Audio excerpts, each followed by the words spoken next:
What's going on YouTube? This is CoolCrap567, and today I'm going to be doing an update video on what I bring to an Airsoft game. So a lot has changed. The last video I did was kind of for a little bit towards beginners more, but I'm trying to do this more centered towards people who play a lot and people who have gear that that basically I want to be an introduction from beginner to kind of intermediate, more advanced players. This is basically what a lot of people what they'll be running, essentially what they'll be bringing. So this is kind of like the advanced level of stuff that you should bring if you're going to be on that pretty much that advanced level. Like if you're a weekly player, if you go like twice a week, it's pretty much what you're going to be wanting to do. So don't worry about this. I'm just going to cut the frames. It'll be individual, so I can just show you more in depth what you should be bringing if you're going to be more of an intermediate player and you're going to be going weekly. So this is going to be basically what you're going to need to essentially be comfortable knowing that all your stuff is in check and you're going to be good playing for a couple of hours. So, but just by the way, this is right now this is kind of what I'm just using tonight for CQB, but it is more centered. You could use it all for field, but just basically the basic rundown, and I'll get started. Alright, if you're going to be playing, the most basic thing you're going to need your airsoft gun. Doesn't matter what airsoft gun you have, anything that's going to get the job done, and for me that's my KWA RIS. It's gone. Okay, once you have a primary gun, you're going to want a good secondary.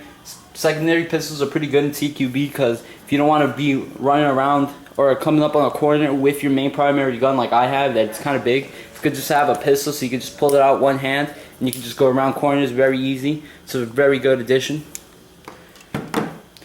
Magazines for your secondary are essential. I have 4 magazines, but I only run 3 for right now. Each hold 25 rounds. Magazines for your primary, I take about 18 primary mags.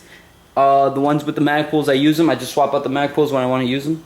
Some CR123s, these work on flashlights and a bunch of other stuff, so it's really good to have CR123s. Some tools you might need just in case you want to take sights off. I just have an extra grip right here.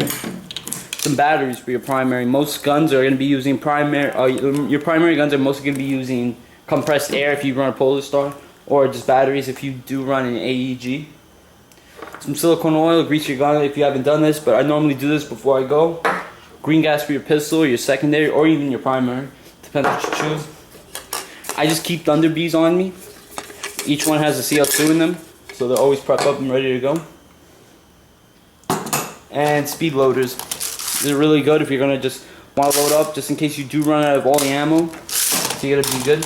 Alright, basically what I'm running is all mag mid caps, 3 Keen's Arms mid caps, and 2 KWA high caps. These are really good high caps actually. So these hold 720 while each one holds 360. So 720 for 2 mid caps, and for high caps, all my mid caps are about 130. So it's a lot of rounds, so I'm not going to really have to change. I'm not going to really run out of ammo in about 4 hours. But in about 2 sessions of 3 hours each, I will run out of all ammo. So it's really good for right now. It's a good setup that I have. Alright. Okay, now we're moving on to protective gear. What you're going to want is, you're going to basically cover up the essentials, and I'll go over that in a second. But basically I just want to say a little story. When I first started playing Airsoft, I really saw myself not really moving. I just used to stay back, just provide covering fire, and I'll tell you why. Because running up, I was always scared that my teeth were going to get shot out. But once I bought one of these, covered up my mouth, and this is probably my favorite piece of gear that I use. Because you're really going to want to cover your teeth out. You don't want to lose a tooth. Because in CQB play, that sometimes could happen. So definitely invest in lower face protection. Because it's going to save your teeth. It's probably going to save a lot of money because I'm sure dental implants are expensive and it's going to save you a lot of pain. So definitely recommend one of these. Just flank jack goggles. Sorry, I have I don't know how to say them. But basically $32 goggles. These things do not fog up at all. I'm telling you, I swear on everything. These do not fog up. These are the best goggles. I'm running the yellow lens. I've seen them in tan, but I like the black. Goes a little bit better. Just my taste. So these are the best goggles ever, and they were cheap. Coyote Brown Condor knuckle protector gloves.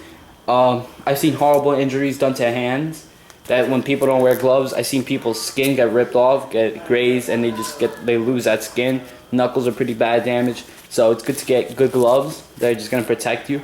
These things, nothing's gonna get through these. They're really good. I wear a ski mask because I seen somebody get a BB stuck in their neck, so I've always been kind of a little scared. So I just wear a ski mask for that little extra protection. Some people might wear it for looks. And I know you guys, a lot of people are going to say this is too much information, but definitely something to cover up down there, because this is just a regular knee pad that's too small for me, but just definitely keep something there because you really don't want to get shot down there. That's going to be too much information for you guys, but I'm just keeping it real here. You're going to want to just use BDUs that you like. It's CQB play for what I'm doing, so I just basically run a black shirt, long sleeves. Just run something that you're comfortable with. Looks pretty badass too, and then just wear Desert Digital pants or AOR1. So I just basically do that because I kind of like the look that it gives. So just basically do that. You can run multicam, all these other camos, but I just run whatever because it's CQB play. You're gonna want a good vest or plate carrier. This is a Shellback Tactical Banshee. I'm going to be doing a video on this, so I won't go too much into detail. But just get a good vest that you're comfortable with. Get something that fits you good, that you could run, so it's easier. Something low profile if you want. Good cummerbunds, good everything. Set up your back the way you want it. This is a little too much stuff, especially for CQB that you're going to be running. But a lot of stuff does have a purpose here. This is Bumblebee Holster. Just a regular medic pouch that I just put there, and a map pack. I will go more into detail in another video about this vest and about the stuff in it, but for right now I just wanted to just get a vest. Also, another thing, I got a sling.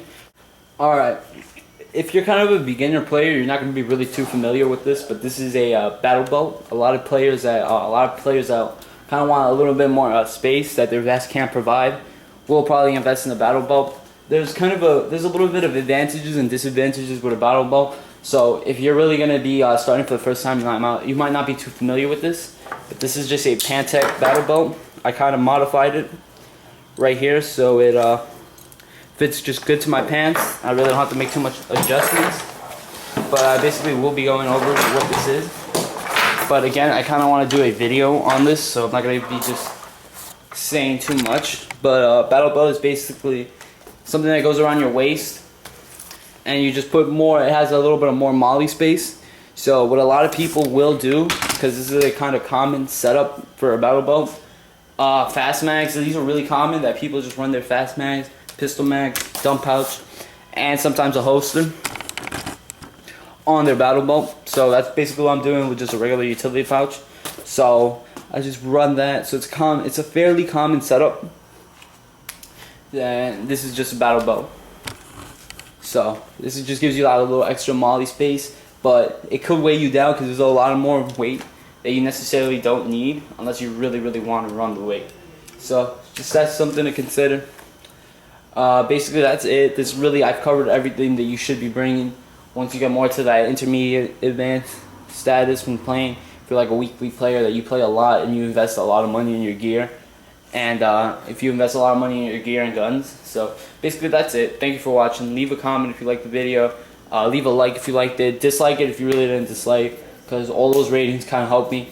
Tell me what I need to do better, if I need to improve. So thank you for watching, and have a good day.